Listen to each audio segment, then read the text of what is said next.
So welcome everyone. We're back. Drew, how's it been the last couple of weeks? It's been fantastic.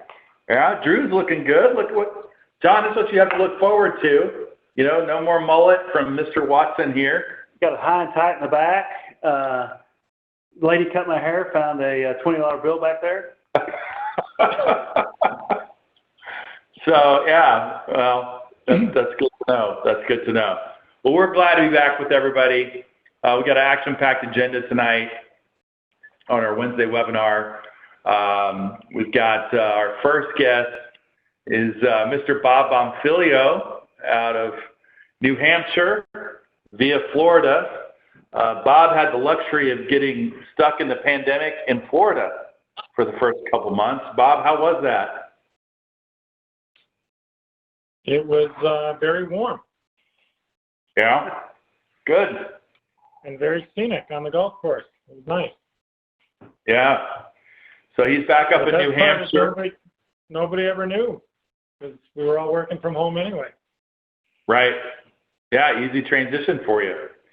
So Bob was on early on. I think it was in one of our first Confidence in Crisis webinars.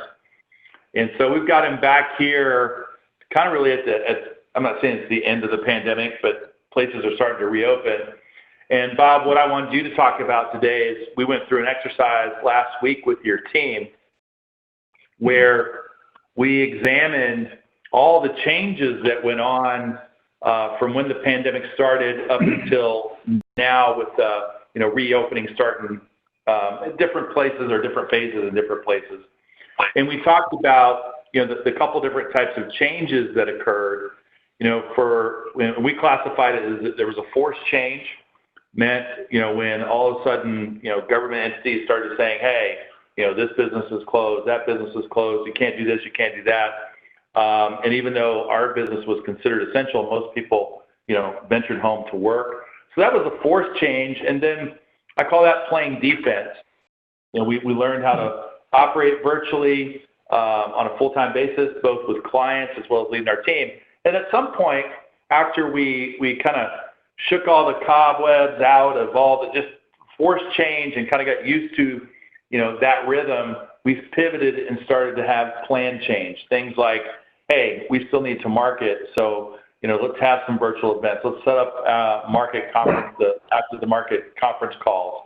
Let's send out care packages and so forth. A lot of those things we talked about right here on this webinar. So Bob led his team last week in an evaluation of what happened with those changes, with the objective of trying to figure out a couple things. One, what work that we need to continue doing through this pandemic, and then secondarily, as change comes upon us in the future, what can we learn from these recent changes to make change easier? So Bob, I'm setting you up there. Talk to our group here about what you discovered with RISE in evaluating the changes that occurred.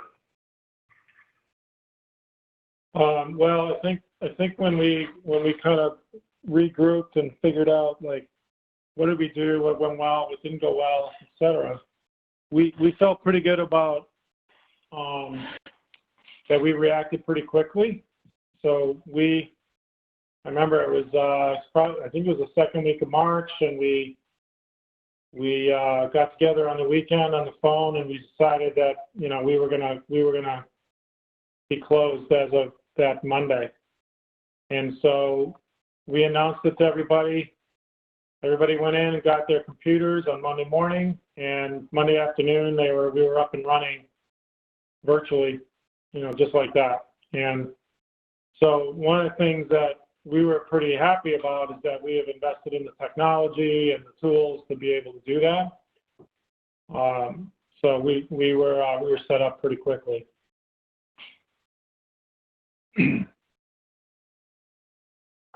Okay. So it sounds like easy transition for RISE. That worked out really well.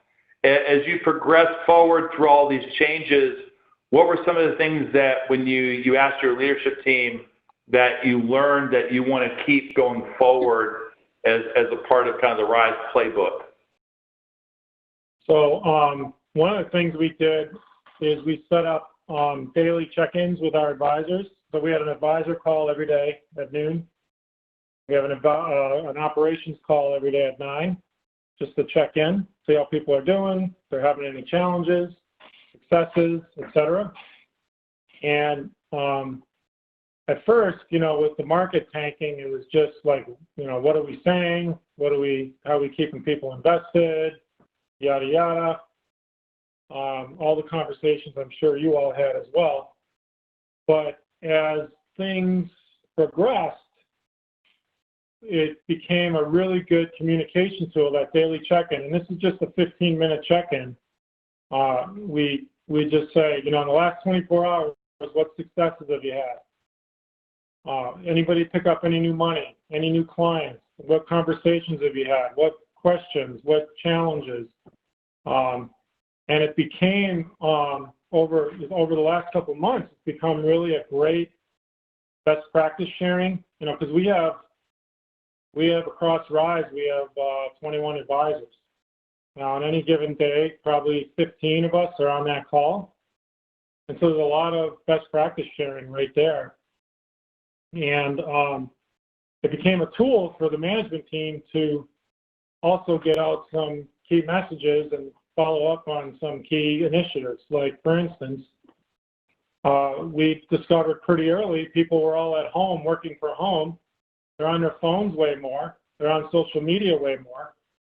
So we really stepped up our LinkedIn efforts. And, you can cap out at 75 contacts a day on LinkedIn. And so most of our AFAs were reaching out to at least 75 people to try to get connections every day.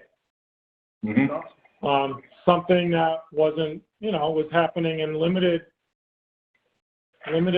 supply before the crisis. But again, people were at home, they had more time, and so that's one way we step things up.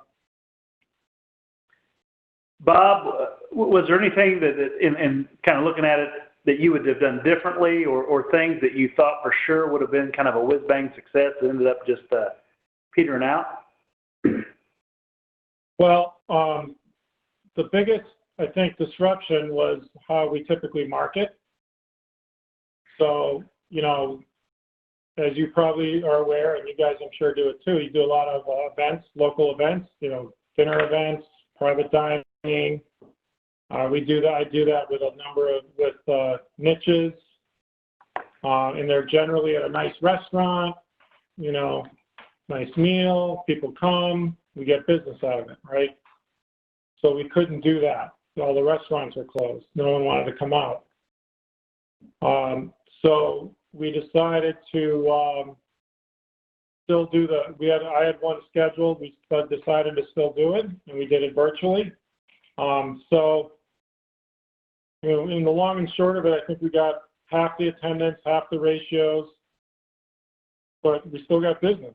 So it also cost us almost nothing to do the event.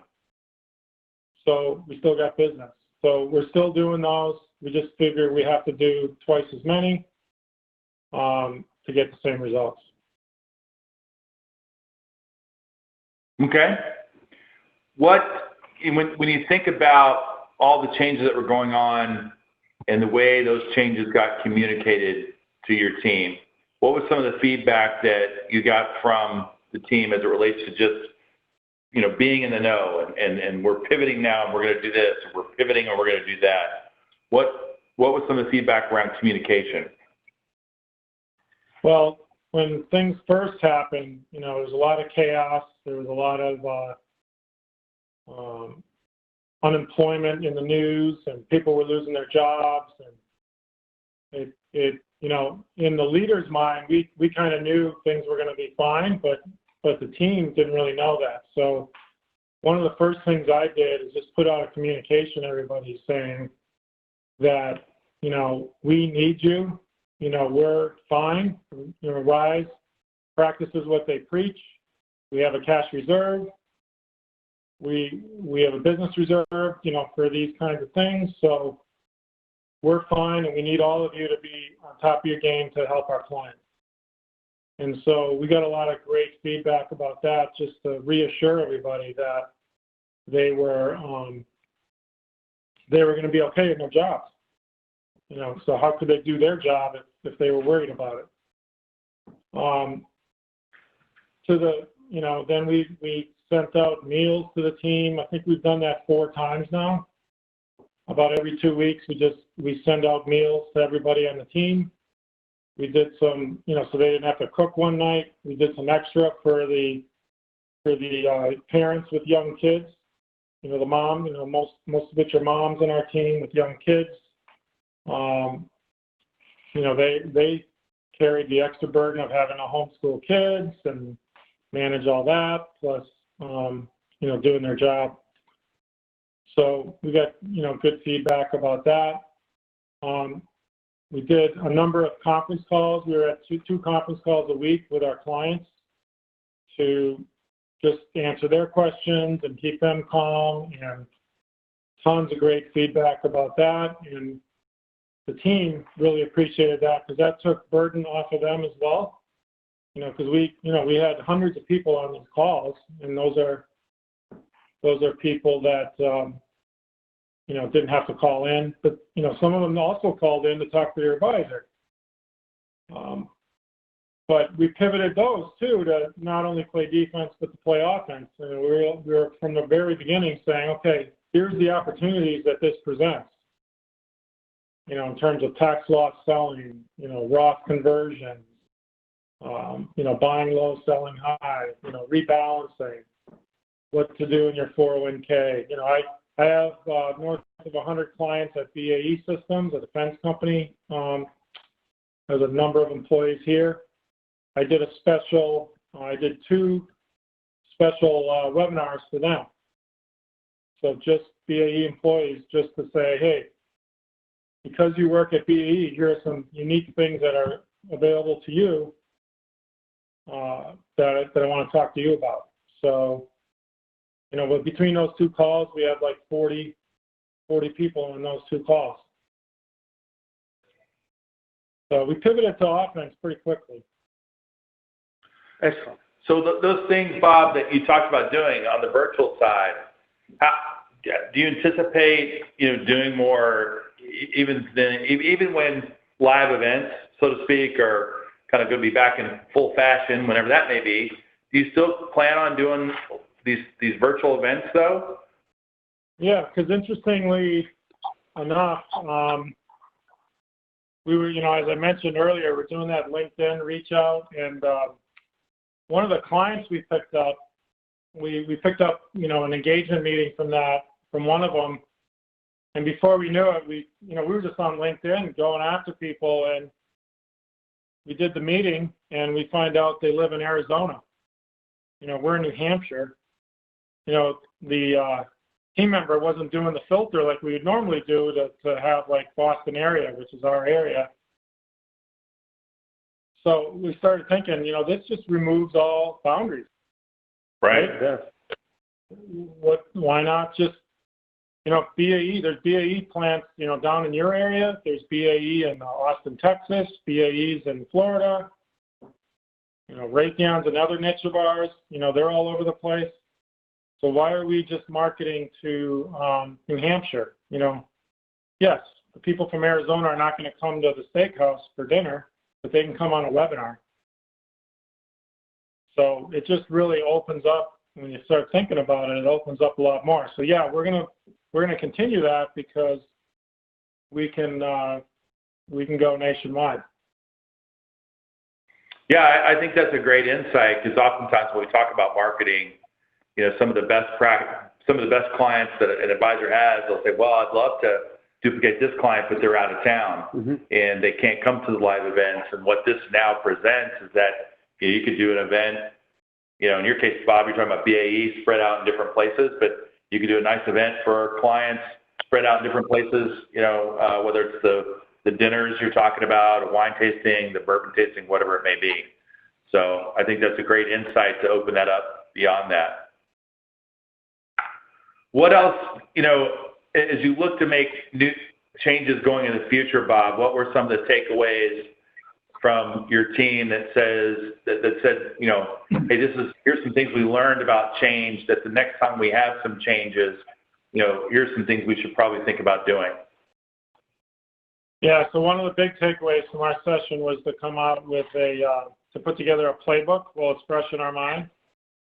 So, or fire, like emergency responders, they do a mock fire drill or a mock drill to, for mass, issues.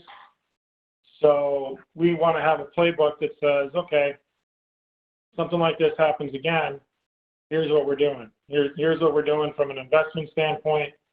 Here's what we're doing from a client contact standpoint. Here's what we're doing from an operations standpoint, a leadership standpoint. What are the key messages we want to get across? All those things that we were kind of making our way through. But, if we have that playbook, we can just go that much quicker and be that much more proactive. Yeah, no, one of the insights that came from that meeting is that for a lot of practices, this is the first time an advisor went through a downturn of a market. Mm-hmm. And taking for granted that, Bob, you've been through, several, Drew, a lot of veterans, we've been through that, and taking the time to coach people through that, it was kind of, I should be doing that. I forgot you haven't gone through this or not.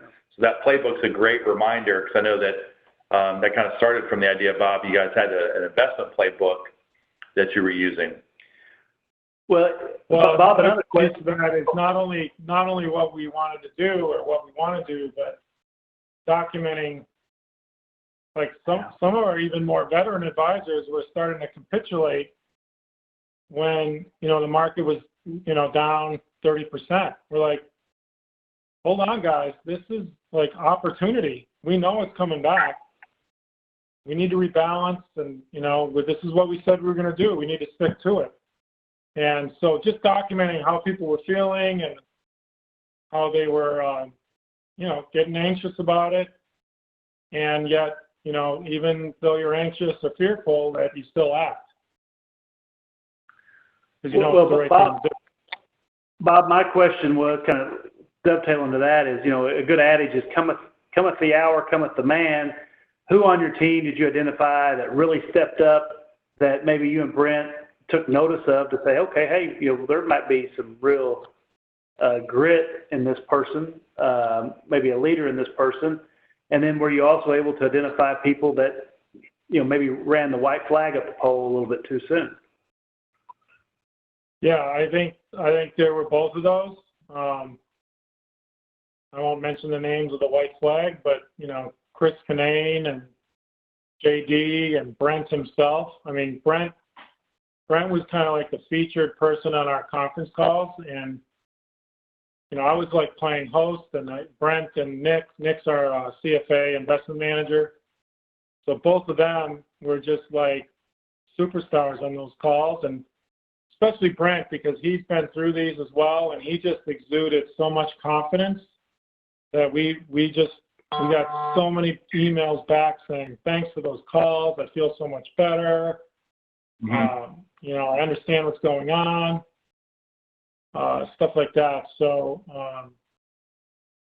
so that was really, really key, I think.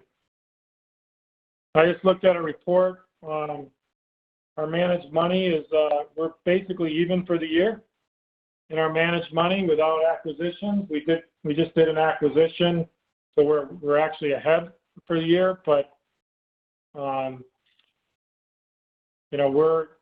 we're doing great.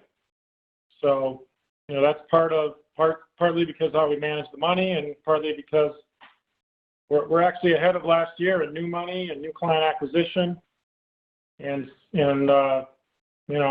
we've been out of the office half the year. Great insights, Bob. Any other maybe best practices or advice you'd give advisors as takeaway and learning from this situation that they can apply? I would say, the final thing is there's an old saying, managed by walking around, but maybe now it's managed by calling around. And that is just check-in. We do these check-ins as a group earlier, but we're also taking the time to just call people individually and just check in on them, how they doing, what challenges are they having. I had a guy call me last week. One of his clients died. He's got nonverbal autistic child, and he's not, she wasn't sleeping, he wasn't sleeping, and he wanted to make sure it was okay to miss a meeting. I'm like, just take some time off, And these, people are stressed, especially, parents with young kids have been cooped up for, 3 months now. Just give them a break, call them, see what you can do, check in on them. Great advice, Bob. Excellent. Well, thanks for taking some time out and spending it with us this evening. And we'll be back in touch. You're a long-time caller because we have a lot of listeners for you, Bob. All right. And Bob, I think on the next webinar, Bob is going to teach everybody how to give themselves their own haircut. Is that true, Bob? Hey, it's an art. It's an art. All right. Thanks, Bob. I'm going to turn the host duties over to Mr. John Randall. We got a couple handsome guys out of South Florida coming together from Camelot Wealth Management. John, you want to introduce our next guest? Yes, we have Rich Bernstein, Scott Miller. We also have from their team Aaron, who's their marketing manager. And I think this team at Camelot down in Boca Raton, Florida, they implemented everything that we talked about. I think they did every possible virtual event that we highlighted or suggested. They really did them all. So Rich and Scott and Aaron, thank you all for being here. It's great to have you on the webinar. Thank you for having us on, Tom. So Rich, let's start with you. In this pivot that Bob talked about, from all your in-person marketing events went away. They had a whole series of them planned. They all got kind of wiped out. Just tell us about what were you thinking in this pivot from all the in-person events to all these virtual events that you put on? Well, first of all, I'd like to thank you, John, Travis, Drew, who I've met several times, and he spent some time on calls with us. Thanks for all the support over the last few years. So yeah, as we went into this COVID-19 situation, we did have to reinvent ourselves. A lot of parallels with what Bob was talking about. But immediately we knew as a team, we had to go into triage. So we right away, let's get at it. Let's make as much touches as we can. Let's check on people. Let's make sure you're doing okay. We're here. We're open. We're here for you. Once we got through that stage, we kind of backed up, went back to people after a week, after 2 weeks, and looked at strategy, just like Bob was saying, harvesting some tax losses, some Roth conversions, looking at their insurances, which are very important to people. People are concerned about their jobs. Do they have portability with their benefits? So really coming back. But what I noticed, and what Scott was great at as well, is we started connecting, like Bob was talking about, on a virtual level, both with our team and with our clients. So as I shared with you in the past, John, because we speak quite a bit, we really amped up our marketing, if you will, both from an educational standpoint and a fun standpoint, and we can talk about that. But what I've seen from a mental standpoint is that people are so connected and so thankful. I know Scott's getting texts after each of our calls, our cooking classes, saying thank you. I'm getting the feedback. And as a result of that, we're getting a lot of referrals. Net flows are good. I love the word pivot because I think the time is now in low cost marketing, and we can reach the masses. As Bob said, there's no boundaries. So I think it's a huge opportunity. Yeah, it's awesome to hear, Rich. You could just tell from listening to Rich, just all the things that they did. I mean, they literally implemented all the stuff that we've been talking about at D2. And I tell you, the practices that invest in someone like Aaron to help them implement these things, Rich and Scott and all of Camelot, they were able to move quickly on these things. They were able to get the virtual events launched, really thanks to Aaron here. So we've highlighted a lot of the fun things, a lot of the fun ideas. I think there's a great learning in the educational events that you guys did. And Scott, I'd love to hear from you, your insight in this. You did a great job making sure that you were the center point, even if you had a guest on, a wholesaler on. You kind of played Larry David and interviewed people. You prepared questions and answers in advance. And it really came off very professional. So tell us this different take you took on educational events and how you kept yourself as sort of the centerpiece host. Sure. I hope everybody's doing well. Hope all your families are healthy. And great question, John. I think before I answer that, though, I want to just piggyback on what Rich said. On a Monday, when this first broke out, our operation manager said to me, she said, "Are we keeping the office open or are we closing?" And I walked into Rich's office and I'm like, Nadine just asked me if we're closing the office. And then Tuesday, things got worse. Wednesday got worse. So finally we had a conversation on Wednesday and said, we better make plans to close the office and we better hustle. So what the first thing we did is we put Aaron in charge as our manager of communications. So we said, you got to communicate like crazy to clients, to our team, let everybody know what's happening as much as possible. So she did a phenomenal job putting together an awesome communication strategy, both internal with the team and external to clients. And the stuff they receive for our education events, for our cooking classes, market updates, all the different things that we're doing was a big win for us and a big learning that will absolutely continue. And Rich and I did something similar to what Bob had talked about earlier, in that from a client perspective, we were sending out probably 2 or 3, sometimes even 4 communications a week to people. And I got clients' feedback and I asked them, do you like it? Is it helpful? And just about everybody said, I love it. I love it. It keeps me in tune, keeps me informed. So that's a big part of what we're doing. From a team perspective, we're building in key learnings for our team with wholesalers, partners, the managed money groups, the key wholesalers that we do business with. We've had John on, and as much communication for the team as we can get and building in key learnings has been a big win for us as well.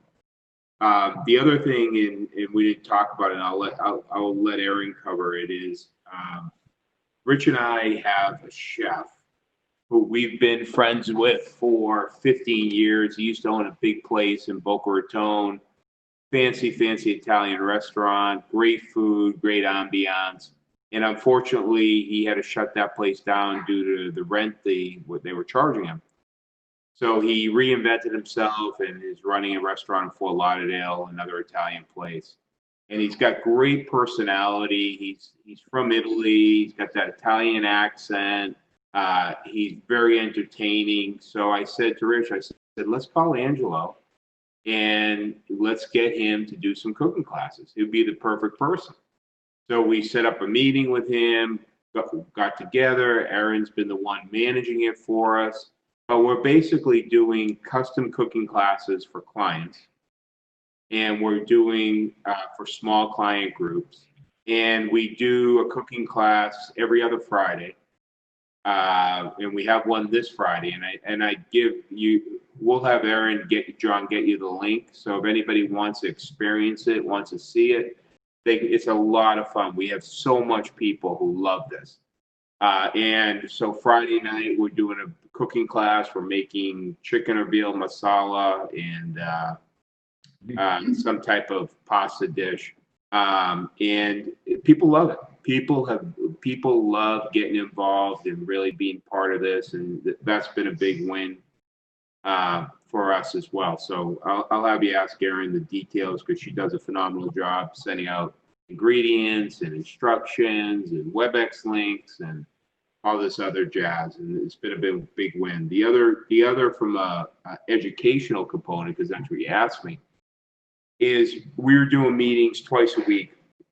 And as I went through the first couple, I didn't want to have a wholesaler be the star of the show, or I didn't want a fund manager to be the star of the show. Rich and I host it like a radio show, and it's Rich and myself show that we put on for people. And just like you guys there in how you're doing it, we use a similar approach, and we want to really be able to ask people questions, talk to them about their thoughts, give insights. So that way, I don't want a key partner of ours to steal our show. So we want them to be part of it. We want them to be engaged and really be able to do that. And then we implemented, thanks to you guys, the care package deal. That's been a big win. We're in the middle of implementing a client survey campaign, and I'll let Erin talk about that. We're going to send a gift certificate, a small one, like $10, to people to complete a survey, so we know what they like, what they don't like, get a little bit more personal, complete the Ameriprise survey, sign up for TotalView, all that kind of stuff that we want people to really be able to do. So I think, in summary, the key learning for this virtual process is there's going to be a lot of things that we'll continue to do. We're licensed in 30, 40 states, probably similar to what Bob is. We have clients all around the country. So we're going to stay virtual with Angelo as a partner and how we do our cooking classes and get more participation nationwide with our clients who don't live in Florida. And, we'll do some marketing with it. Bob, I like your point about marketing to people for LinkedIn. So Rich and I will talk about that tomorrow. So I like that, because we got a good crew in there who has some capacity. But we'll continue to do that. Maybe we'll continue our Thursday night client calls, where we've gotten great feedback on there. So we'll continue running. We'll run our staff meetings virtual. We'll let people work virtual.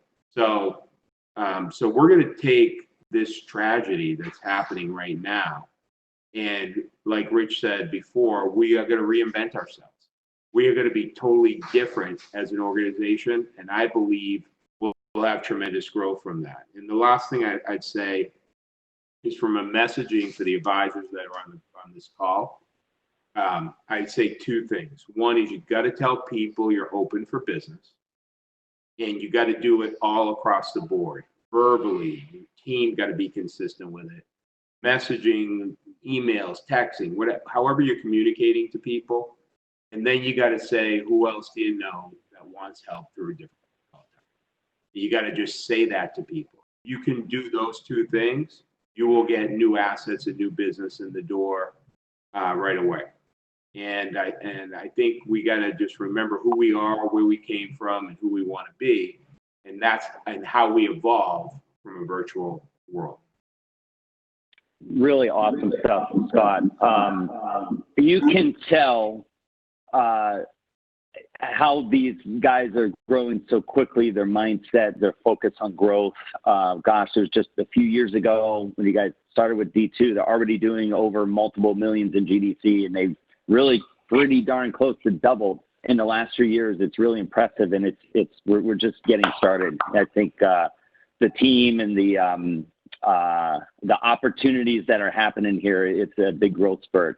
But both of you talked about Erin, what a critical role she's played. Actually, the question on the board, I'm going to throw to Erin here. I mean, you handled such a barrage of events. As Scott was saying, they're doing multiple events a week. I mean, it was a lot of action. They have a lot of participation. They were different constantly. Every event was completely different.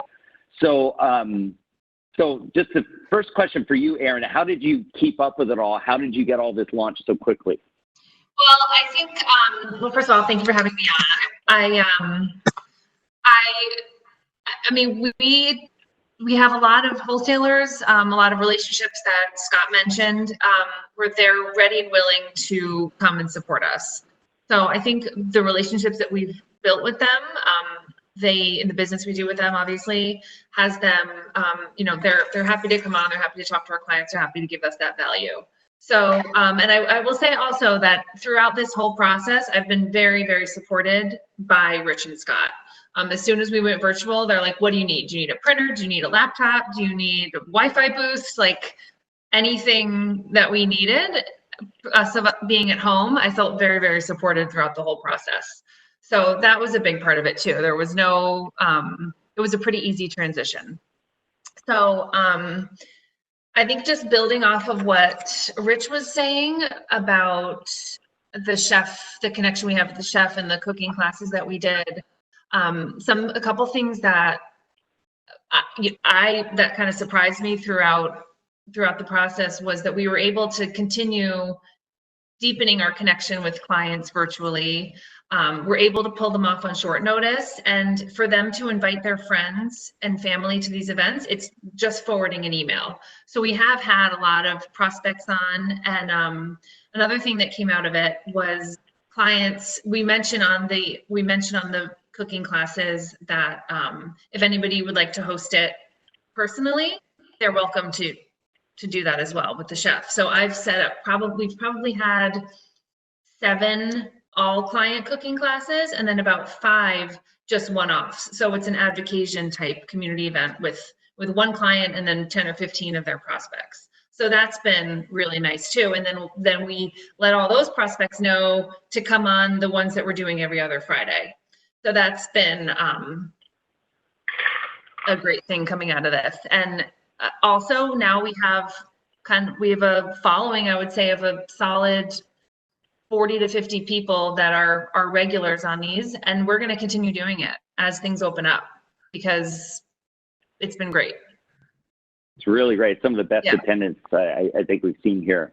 So Aaron, how do you get the guests that you have, whether it's the presenters or the chef, how do you get them on the same page and in sync with the radio or webinar hosts of Rich and Scott? So do you mean specifically for the cooking classes or do you mean for the educational ones? Really for any of them. How do you get the people on the same page? How's your preparation and what are you doing beforehand to get them on your page?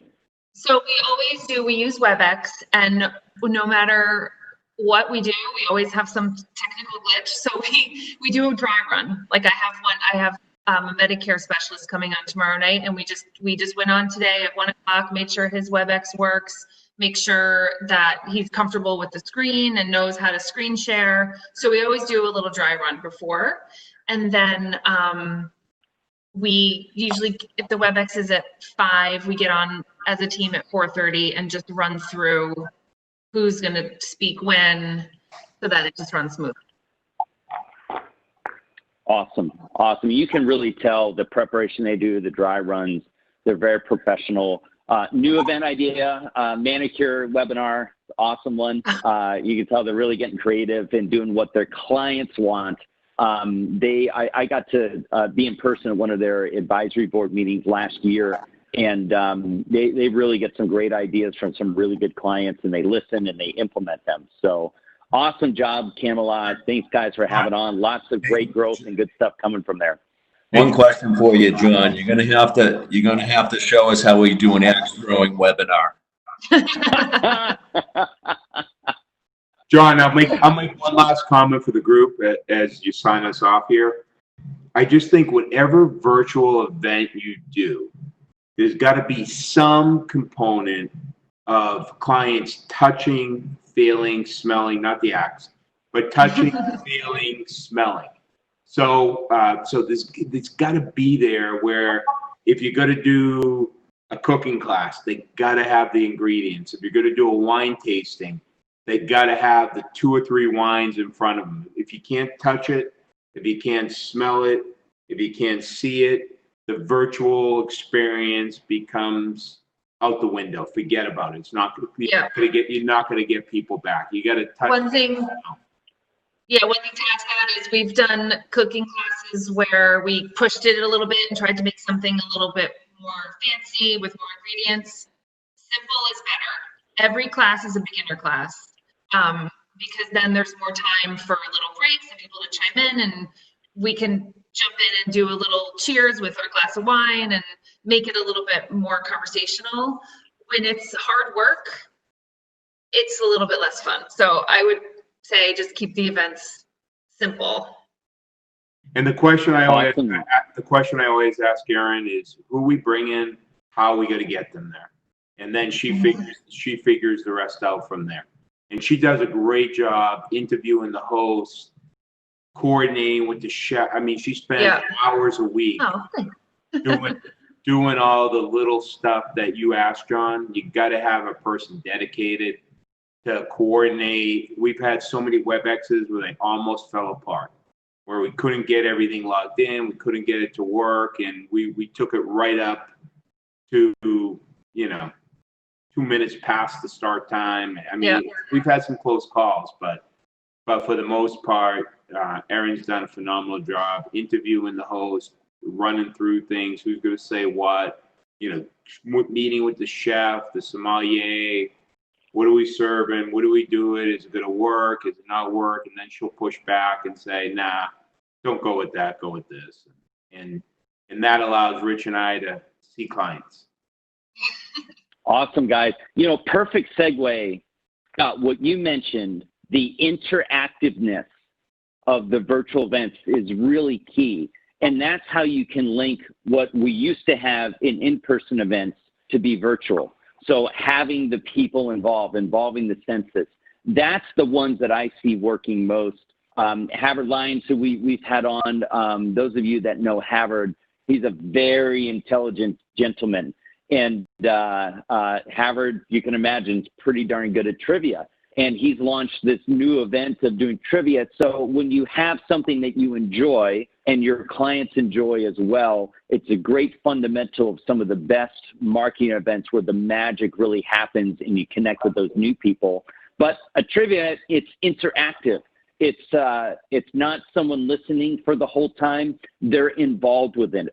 So consider evolving all of your virtual events to have some true interactiveness, get people involved is really key. I think another best practice with these that's really critical is if you get some buy-in from clients and the things that they really enjoy doing too, they'll be more likely to invite their friends. And I'm seeing people even put on individual things for one client and their group of friends, whether it's trivia or a customized cooking class for one really top client and their group of friends. You can really get some great traction with some virtual sort of referral events. Really works well. And I tell you, the client advocacy boards are alive and well. I've seen a lot of you go back and revive these virtually and have the feedback from clients on things that they would like to do. What are the virtual events they would like to participate in? How can you do it? Their feedback's invaluable. And when they're on board and you're implementing things that they suggest, they're going to have ownership. They're going to definitely attend. They're going to help invite people to these events. So go back to those. They're very easy to revive and get going. If you had one in person, do it virtually. If you already have a board going virtually, do another board. One of the things I like about Camelot, they learned how great the board was working, so they launched additional boards to get more advocates activated and being aware of giving referrals and doing kind of advocate events. So great stuff there. Another idea we wanted to share, we've seen a lot of people go back and what was hot early in the year, the Secure Act, a lot of changes of how money will pass to the next generation, big insurance opportunity if you're looking to drive some insurance GDC. So for those that are doing education, we're seeing some neat events there. Again, to keep yourself as the host, you may want to interview somebody like your RiverSource wholesaler or one of their attorney specialists like David Houston, or some of those people are really great around the country to have on as an expert to get some great information out there and figure out a way to make it interactive. So yeah, some really great events out there. I think keep the interactiveness, listen to clients, and turn any of these into referral kind of events, I think are some really hot ideas here. So, hey, we'll keep evolving. We're going to keep evolving at D2 and continue to give you great ideas, pass on the great ideas from others, but be creative, keep reinventing. It's going to be some great new different ways to connect with people, but they are absolutely working. So we look forward to hearing more about your results and looking forward to talk about it more in your upcoming coaching session. Thanks, John. Thanks, Rich. Thanks, Scott. Thanks, guys. Thanks, Aaron. Way to be leaders in all this. Thanks for taking the time out to share some best practices. Really good stuff. We're going to close down the meeting here with Senior Watson, senior and tenure here. Drew, any final thoughts on things that you're seeing as it relates to marketing and doing the updates that you want to share with the group? One thing that's working, and I think probably everybody on the call can go deep with this. Bob talked about BAE systems. If everybody on this webinar has companies in their area that have company stock in the 401k plan, and I'm telling you, it's out there. And, you know, if you own a auto repair shop, they would give their IT if all of a sudden everybody woke up in the morning and the brakes on their cars didn't work. Mm-hmm. Because you know what? They'd have more business than they could stand. So think of it in that analogy. People who participate in those 401k plans, a lot of them went to bed at the stock at 50 and woke up with the stock at 22. The brakes on the car quit working. That's an opportunity. Get information on these plans. Use LinkedIn as a way to establish relationships.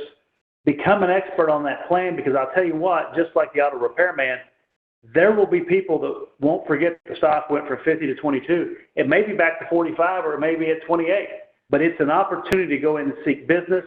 We've done this here locally. Bruce Gillen, our Align South guy, he took that idea that we shared in one of our 9 a.m. Daily calls, found someone, a lady that worked at the same company's plant but down in Franklin, Tennessee. Boom, got a $700,000 plus rollover last night. Clients are doing planning. It's that simple. You know, I think John Dillinger, they said, "Why did you rob banks?" He said, "That's where the money is." So this is a huge opportunity. It's not rocket science. While it's fresh in the participant's mind, the pain that they felt, given where the market has rebounded to, it's a time to not be complacent. I think, what Bob did, I had written down as my third bullet point. Everybody needs to be checking what their managed account AUM is. That's how we get paid typically. What a way to add to it by bringing in big rollovers and helping people out at the same time while their mind is on this. If things get back to normal, 2 weeks, a month, 2 months, people will get complacent again. This is an opportunity, maybe not of a lifetime, but certainly of probably a quarter of a career. I saw Rich had a hockey poster up behind him. I don't know if that was Reggie Dunlop from Slapshot or Bobby Orr from the Boston Bruins. No, it's Bobby Orr, my friend. That's right.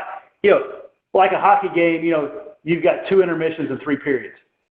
In a career as a financial advisor, this is probably one of these intermissions that we're going to have in our business life to make some changes and take the ice and take command. Right. Heightened awareness. Yeah.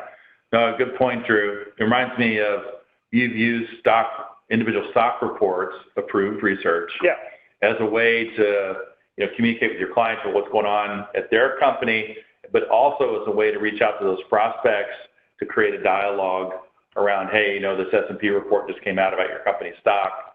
Love to connect with you to see what your thoughts are. I mean, it's the same thing. You're trying to demonstrate you've got some knowledge around something that's very specific to them, and that could certainly portray you in the light as the expert within their plans. And as Bob said, geography is a 2000s problem. So in the 21st century, it's not a hindrance. It's not a prohibition of doing business. You have to have licenses. You know, we've made great inroads into the great state of Oklahoma using the same methodology, same marketing. It's a fantastic way to you know, basically be on the offensive, turn the tables. But, you know, our clients are human beings, and the human mind can only focus on a few things at a time. This is a time where their money is on their mind. Yep. So let's take advantage of it while you can, and you know, good luck, and you know, shoot straight, and you'll get a lot of wins. There we go. Any questions we have from our participants tonight? I know we're going to be back in 2 weeks. We are going to switch gears again. Tonight we went back to some best practices, heard from some of the top advisors we have here at Ameriprise. So thank you guys for sharing. We're going to go back to the fun. My buddy Vince Carrata, who delivered a fantastic bourbon tasting the last time we were here, is bringing it back, and this time we're moving into the world of Scotch. So we'll be getting our invitation out here in probably the next couple of days. Actually, I'm meeting with Vince tomorrow. We're going to finalize, you know, the 4 scotches that he wants to taste. We'll let everybody know what we're going to do. In that regard, we'll send out the list in case you can go to a local liquor store and find that. So that way we'll bring him back. We'll be downstairs. For those of you who don't know, most of our meetings have been up here, but we go to our big gourmet kitchen that we have in our office here for the Scotch tasting. So really excited to bring that to everyone at the D2 community, and just, you know, make you better at judging spirits. Hey, you know, as they say, if it's going to be drinking Scotch, we'll probably need to have Yacht Rock Radio on. Yacht Rock Radio. You know, okay. all the sophisticates that are drinking Scotch. We may even have some haggis and some tartan. Right. Are you going to wear an ascot as well, and your navy blue sport coat? Sport coat. Yes. It could be quite a costume for our Scotch drinking. There we go. I'll probably be dressed very similar as I am now. But I want to thank everybody for tonight. John, thanks for what you're doing here and bringing some guests and being a key, intricate part of our radio/video show here. Love this quote, by the way. You know, if you're on the right track, you'll get run over if you just sit there. Action trumps inertia 100% of the time. And if there's anything I think you've learned by tuning in tonight or our previous webinars in this series, is that we've got people taking action. So they're on the right track. They're not getting run over. They're running over the competition is what they're doing. And along the way, they're pleasing their clients. They're offering value, putting together this very robust experience, and they're doing it on the fly by changing it to virtually. So super proud of everybody who's a part of the D2 community. If you need anything at all, don't hesitate to reach out to us. We'll see you in 2 weeks, and we'll be back here for our Scotch tasting. Thank you, everyone. Bottoms up. Thank you. See ya.